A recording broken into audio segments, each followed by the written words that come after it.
Assalamualaikum warahmatullahi wabarakatuh. Perkenalkan, nama saya Hana Halinur Rahmada, NIM 17660092. Pada kesempatan kali ini, saya akan mempresentasikan proposal tugas akhir saja yang berjudul Moharto Self-Sufficient Settlement. Dari judulnya, dapat kita ketahui bahwa perancangan ini memiliki objek desain yakni pemukiman, yang berlokasi di Jalan Moharto dan dengan pendekatan self-sufficient. Yang melatar belakangi dari perancangan ini bermula dari fenomena urbanisasi yang mengakibatkan jumlah penduduk meningkat di setiap tahunnya, khususnya Kota Malang. Jumlah penduduk yang terus meningkat, sedangkan luas lahan yang tetap dan ruang semakin padat, maka muncullah permasalahan pemukiman yang tidak sehat. Salah satu contohnya adalah pemukiman di bantaran sungai. Pemukiman padat ini terletak di Jalan Moharto, Kelurahan Kota Lama, yang merupakan kelurahan dengan kepadatan tertinggi di Kecamatan Kedung Kandang. Keadaan pemukiman ini hanya berjarak 1 meter dari sungai dan membelakanginya. Banyak sampah dibuang di bantaran, serta drainase limbah rumah tangga yang langsung dibuang ke sungai. Hal ini menunjukkan bahwa sungai telah menjadi pembuangan akhir bagi manusia. Berkaitan dengan sungai, pada bulan Februari lalu diberitakan bahwa telah terjadi longsor pada perengsengan Kali Berantas Jalan Moharto. Tidak hanya sekali, namun 2 kali pada bulan Februari. Dari kejadian ini, jika dikaitkan dengan nilai Islam pada Al-Quran, Surat Ar-Rum, ayat 41-42, bencana longsor ini merupakan salah satu isyarat Allah kepada manusia untuk kembali menjaga keseimbangan alam dan manusia. Sehingga, inilah yang menjadi latar belakang adanya perancangan pemukiman yang resilient, yakni Moharto Self-Sufficient Settlement. Ditambah lagi dengan potensi tematik yang ada di kawasan tersebut, telah menjadi PR bagi warga RW 6 untuk membentuk kampung tematik dari masyarakatnya sendiri pada Musrembang bulan Februari lalu. Dengan adanya permasalahan tentang ketahanan pemukiman dan potensi tematik, maka self-sufficient dapat digunakan sebagai pendekatan desain. Dalam Kamus Merriam-Webster mengartikan, self-sufficient ialah mampu mempertahankan dan memenuhi kebutuhan dirinya sendiri. Ditambah lagi, menurut WOHA Singapura, menyatakan bahwa dalam pemenuhan tersebut haruslah meminimalkan dampak kepada lingkungan sekitar dengan memprioritaskan lokalitas dan konektivitas. Self-sufficient city memiliki kaitan erat dengan ultimate sustainable city, yang mana memerlukan lebih dari sekedar memasukkan komponen dari sustainable. Lalu, apa hubungan self-sufficient dengan isu ketahanan pemukiman? Dapat dilihat pada diagram ini. Dasar dari self-sufficient merupakan komponen-komponen sustainable, yang mana memiliki tujuan terciptanya ekonomi, sosial, dan ekologi yang makmur. Akan tetapi, keadaan itu terganggu dengan sikap tidak bijak manusia, sehingga terjadi ketidakseimbangan alam. Dan terjadilah bencana.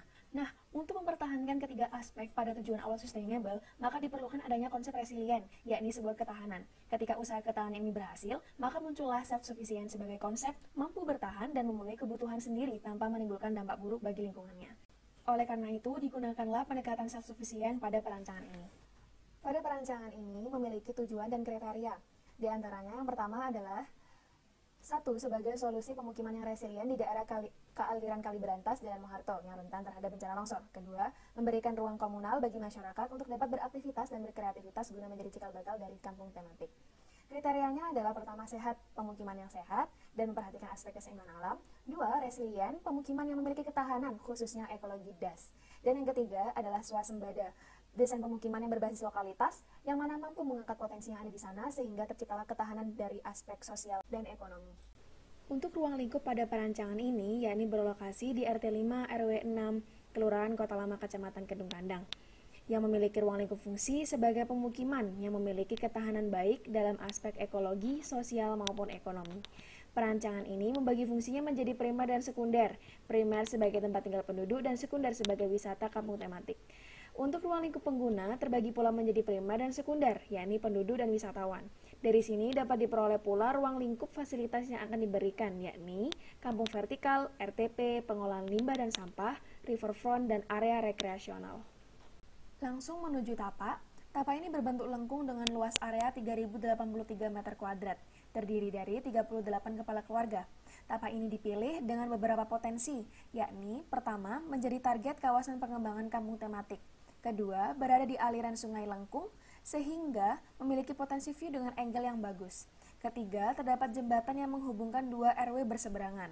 Keempat, Tapak ini memiliki 2 tipe aliran sungai, yakni tenang dan deras. Akibat dari kontur tanah yang dalam berada pada area lengkung sungai. Masuklah pada strategi desain. Isu yang diangkat adalah ketahanan sosial, ekonomi, dan ekologi. Dengan fakta, yakni social perception yang memandang pemukiman tersebut adalah pemukiman kumuh, sumber kriminalitas, dan terdapat potensi tematik. Yang kedua, berada di DAS, yang mana rentan terhadap longsor, dengan drainase yang dibuang langsung ke sungai dan sampah yang bertumpuk di bantaran. Yang ketiga, pemukiman padat dengan keadaan yang lembab, kurang RTH, dan tidak sehat.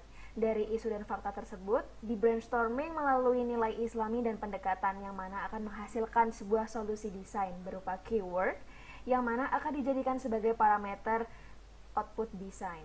Dari output desain ini nantinya akan terbentuk sebuah tematik yang akan dibahas pada bab selanjutnya, yakni analisis dan konsep. Sehingga terbentuklah output akhir, yakni Moharto Self-Sufficient Settlement. Berikut penjelasan secara tabel horizontal dari brainstorming isu dan fakta dapat diperoleh 4 keyword dalam strategi desain. Keyword ini dibagi menjadi 2, yakni pada aspek ketahanan ekologi dan sosial ekonomi.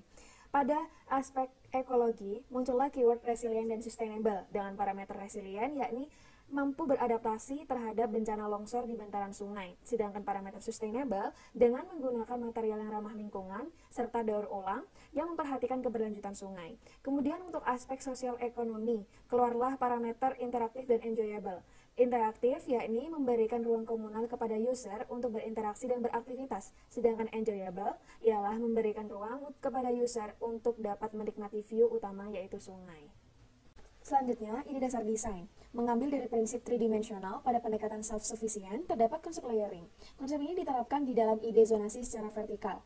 Pada layer pertama merupakan area publik, layer kedua adalah area pemukiman, dan layer ketiga merupakan green rooftop. Kemudian, untuk ide tata masa secara horizontal, mengambil dari prinsip socially sustainable dari pendekatan. Maka terbentuklah tata masa sebagai berikut.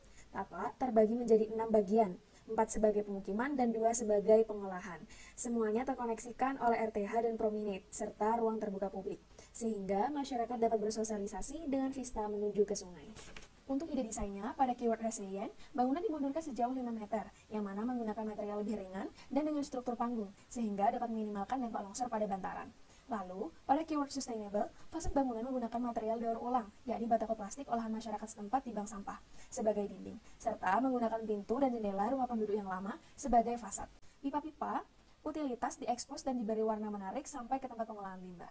Kemudian untuk keyword interaktif, diberikan ruang teras bersama di area tengah pemukiman dengan bentuk letter U, sehingga masyarakat dapat beraktivitas rekreatif bersama di sana.